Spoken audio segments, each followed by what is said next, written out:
السلام علیکم پیارے دوستو، زلفی نالج لینڈ ورلڈ میں خوش آمدید۔ سلطان صلاح الدین ایوبی رحمۃ اللہ علیہ شہنشاہ جرمنی کی جذباتی تقریر نے اہل دربار کے سینوں میں آگ لگا دی۔ پھر ان درباریوں نے اس آگ کو اتنی ہوا دی کہ پورا جرمنی شعلوں کی لپیٹ میں آ گیا۔ شہنشاہ فرانس لوئس ہفتم پہلے ہی مسلمانوں سے انتقام لینے کی قسم کھا چکا تھا۔ پھر کچھ دنوں میں جرمنی اور فرانس کے گوشے گوشے سے صلیبی جنونیوں کا سیلاب امنڈ آیا۔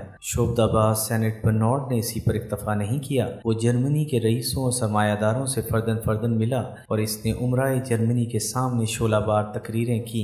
میرے ہم عقیدہ بھائیو، اس قیامت کے صورتحال پر غور کرو۔ جب صحرا نشین عرب پورے یورپ پر چھا جائیں گے، پھر تمہارے جوان اور بوڑھے قتل کر دیے جائیں گے اور تمہاری خوبصورت بیٹیاں ان وحشیوں کی خوراک ہوں گی۔ یہ سارے خزانے لوٹ لیے جائیں گے، تمہارے زخمی پیروں میں زنجیر غلامی ہوگی اور ہاتھوں میں کاسہ گدائی۔ یسوع مسیح کی قسم، میں تو اس وقت کا تصور کر کے ہی کانپ جاتا ہوں اور خداوند خدا کی پناہ مانگنے لگتا ہوں۔ یہ کہتے کہتے اس جادوگر کی آنکھوں سے جھوٹے آنسو بھی بہنے لگے۔ سینٹ برنارڈ کی یہ جذباتی کیفیت دیکھ کر عمرائی جرمنی بھی شدت جذبات سے رو پڑے۔ پھر ایک امیر اور سردار نے سینٹ برنارڈ کے ہاتھ پر ہاتھ رکھ کر حلف اٹھایا، ہمارے سارے وسائل مقدس جنگ کے لیے وقف ہیں، ہمیں بتائیے کہ ہم صلیب کی حفاظت کے لیے کیا کر سکتے ہیں۔ شعبدہ باز برنارڈ اسی لمحے کے انتظار میں تھا۔ جنگ میں فتح حاصل کرنے کے لیے افرادی قوت، ہتھیاروں اور گھوڑوں کی ضرورت ہوتی ہے۔ سینٹ برنارڈ نے عمرائی جرمنی کی اس جذباتی کیفیت سے فائدہ اٹھاتے ہوئے کہا، ہمارے پاس وسائل کی جس قدر کثرت ہوگی، ہمیں اسی قدر غلبہ حاصل ہوگا۔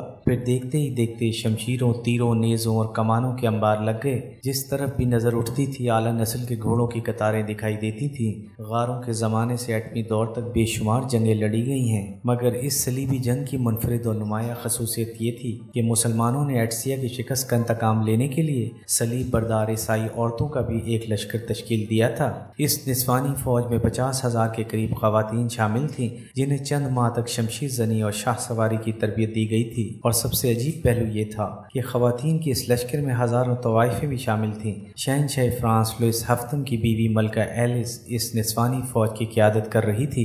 پھر شہنشاہ جرمنی کارنٹ سوم اور شہنشاہ فرانس لوئس ہفتم نے اپنی اپنی سلطنتوں میں نائب نگراں مقرر کیے اور مقدس جنگ میں شریک ہونے سے پہلے دونوں شہنشاہ خاص مقام پر یکجا ہوئے۔ پھر دونوں نے ایک دوسرے کا پرجوش استقبال کیا، گلے ملے، پھر دونوں نے ایک دوسرے کی پیشانیوں کو بوسہ دیے۔ اس کے بعد شہنشاہ لوئس اور شہنشاہ کارنٹ نے ہاتھ میں ہاتھ لے کر اپنے اپنے لشکر کے سامنے کبھی نہ ٹوٹنے والے اتحاد کی قسم کھائی۔ پھر دونوں حکمراں اپنے ہدف کی طرف بڑھے۔ ان کی پہلی منزل قسطنطنیہ تھی۔ شہنشاہ فرانس کے ساتھ نسوانی فوج کے علاوہ 1,00,000 جنگجو سپاہی تھے۔ مشہور انگریز مورخ مچارڈ شہنشاہ جرمنی کی فوج کے بارے میں لکھتا ہے، کارنٹ کے سپاہیوں کا بوجھ نہ تو سمندر کی لہریں اٹھا سکتی تھیں اور نہ ان کے سمانے کے لیے اس دنیا میں میدان ہی موجود تھے۔ اگرچہ یہ ایک مبالغہ آمیز اور متعصبانہ بیان ہے، لیکن پھر بھی دوسرے معتبر مورخوں کے مطابق دونوں بادشاہوں کے جھنڈوں کے نیچے 9,00,000 کے قریب صلیبی سپاہی جمع تھے، جو شام اور فلسطین کے عیسائیوں کی مدد کے لیے ایک والہانہ جذبے کے ساتھ آگے بڑھ رہے تھے۔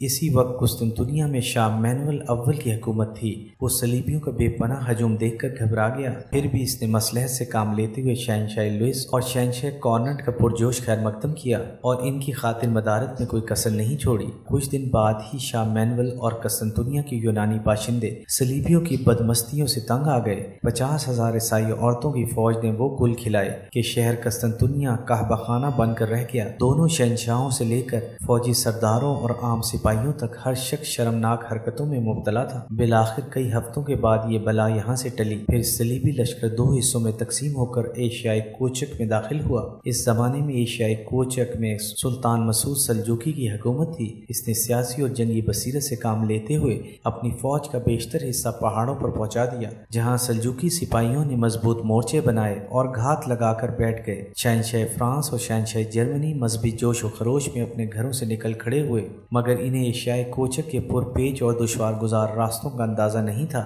پھر جب دونوں عیسائی لشکر الگ الگ نشیبی علاقوں سے گزر رہے تھے تو یکایک پہاڑوں میں چھپے ہوئے سلجوقی سپاہیوں نے انہیں گھیر لیا۔ پھر قتل و غارت کا وہ طوفان اٹھا۔ دونوں صلیبی لشکر خداوند خدا کی پناہ مانگنے لگے۔ وہ بار بار یسوع مسیح کو اپنی مدد کے لیے پکار رہے تھے۔ شعبدہ باز سینٹ برنارڈ شہنشاہ لوئس ہفتم کے ساتھ تھا۔ جب شہنشاہ فرانس نے صلیبیوں کا قتل عام ہوتے دیکھا جب شہنشاہ فرانس نے صلیبیوں کا قتل عام ہوتے دیکھا تو انتہائی غضبناک لہجے میں سینٹ برنارڈ سے مخاطب ہو کر بولا، کہاں ہے وہ آسمانی مدد جس کی تو نے پیش گوئی کی تھی؟ سینٹ برنارڈ بھی اس آفت ناگہانی سے پریشان تھا۔ شہنشاہ فرانس کے قہر آلود لہجے نے اسے اور بھی بدحواس کر دیا تھا۔ بس آسمانی مدد آنے ہی والی ہے شہنشاہ۔ شودہ باز سینٹ برنارڈ کے لہجے میں روحانی جلال کے بجائے ندامت اور خوشامد کی جھلک تھی۔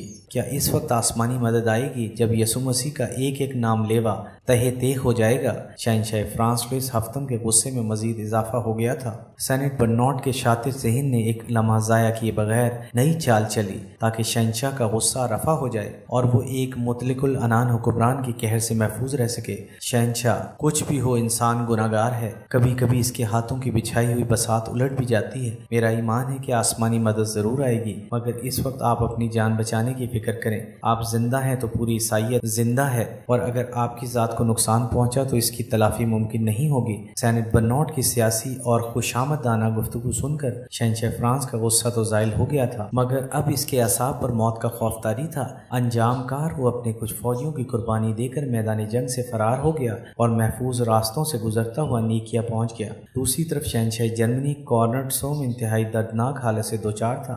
سلطان مسعود کے سپاہی صلیبی لشکر پر عذاب آسمانی کی طرح ٹوٹ پڑے تھے۔ سلجوقی شمشیروں نے درختوں کی کمزور شاخوں کی طرح عیسائی سپاہیوں کو کاٹ کر رکھ دیا۔ شہنشاہ جرمنی نے اپنی فوج کو 10 حصوں میں تقسیم کر دیا تھا۔ سلطان مسعود کی جنگی حکمت عملی اس قدر مضبوط تھی کہ سلجوقیوں نے جرمنی فوج کے 9 حصوں کو مکمل تباہ و برباد کر کے رکھ دیا۔ بس ایک حصہ بچا تھا جس کے ساتھ شہنشاہ کارنٹ فرار ہو کر نیکیا پہنچا، جہاں شہنشاہ فرانس پہلے سے موجود تھا۔ پھر جب شہنشاہ جرمنی نے صلیبیوں کی بربادی کا حال بیان کیا تو شہنشاہ فرانس کی آنکھوں سے بھی آنسو رواں ہو گئے۔ پھر دونوں حکمراں گلے مل کر بہت دیر تک روتے رہے۔ جب دلوں کا غبار دھل گیا تو شاہ فرانس لوئس ہفتم نے انتہائی غضبناک لہجے میں کہا، خداوند خدا کی قسم، پہلے میرے انتقام کا نشانہ شام اور موصل کے حکمراں تھے، مگر اب سلجوقی مسلمان بھی میرا ہدف ہیں۔ میں سلطان مسعود سے اپنے محترم بھائی شہنشاہ کارنٹ کی شکست و ہزیمت کا بدلہ ضرور لوں گا۔ یہ کہہ کر شاہ فرانس نے نئے عہد و پیما کے لیے شاہ جرمنی کی طرف اپنا ہاتھ بڑھایا۔